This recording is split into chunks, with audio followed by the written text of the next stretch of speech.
these three playing poker. Oh, they'll never know who wins because they're all dead. When Red Dead 2 first came out, I was among the very first to finish the quest with the John Marston squirrel. I don't remember the exact numbers, but I did the math and I think I was in the first 1,000 people to unlock that achievement on the Xbox. The moment where John tells Abigail, "It's art," both at a loss for words and knowing exactly what to say, I felt the same. Here was gold buried deep in the end of a 100% run for those of us who really loved this game world and couldn't bear to leave it. 5 years after the game's release, this is still a relatively exclusive club.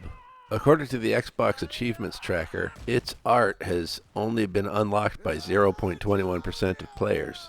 Assuming a similar percentage on other platforms and multiplying that by 55 million copies sold, that's a little over 100,000 players. This is why it's so special that they put so much extra effort into this last handful of missions for the 100%ers. And it's why so many open worlds get very lonely once you've finished the final story mission. Even in a game as big as Red Dead 2, which still holds the record for most recorded voice lines at 500,000, recorded by around 1,200 voice actors over the span of 5 years, you're eventually going to reach a point where characters just run out of things to say.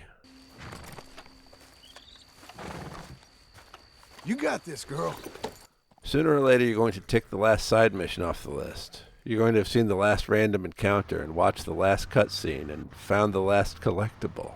In a lot of games, it starts to get lonesome long before you've gotten that far, and you start to get a sense of where the term bottom of the barrel came from, as you have to dig deeper and deeper to find anything you haven't seen before. And when you do manage to turn something up, it's the exact opposite of the cream of the crop.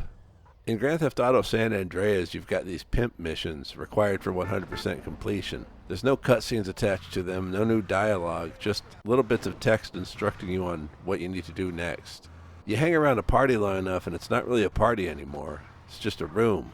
And that's how these pimp missions made me feel when I first played them.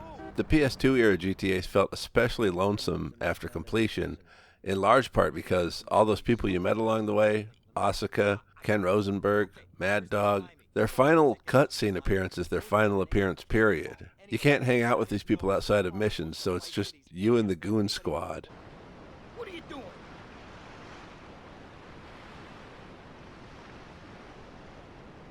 I hate that woman. In GTA 4, you have the friend hangouts, and you'll eventually run through all their dialogue, but just knowing that they physically exist in this world is a nice upgrade from never speaking to your homies again in San Andreas. Red Dead 2, of course, has the Marston family hanging around the ranch in the post-game, and while Beecher's hope isn't to fly on the ass of Horseshoe Overlook, you at least get to enjoy what John was fighting for before fucking off into the woods to go hunting for months at a time and collect every hat from the trapper.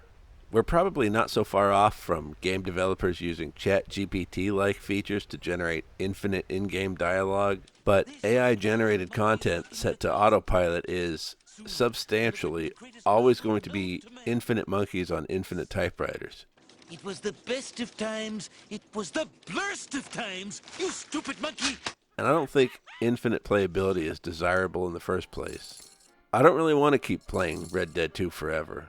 What I want is another Undead Nightmare, which takes that post-game blues and makes something special of it, utilizing and amplifying that sense of loneliness to transform familiar, inviting settings into a surreal nightmarescape where NPCs who once repeated the same half a dozen lines over and over again are now being disemboweled and devoured by the shambling undead.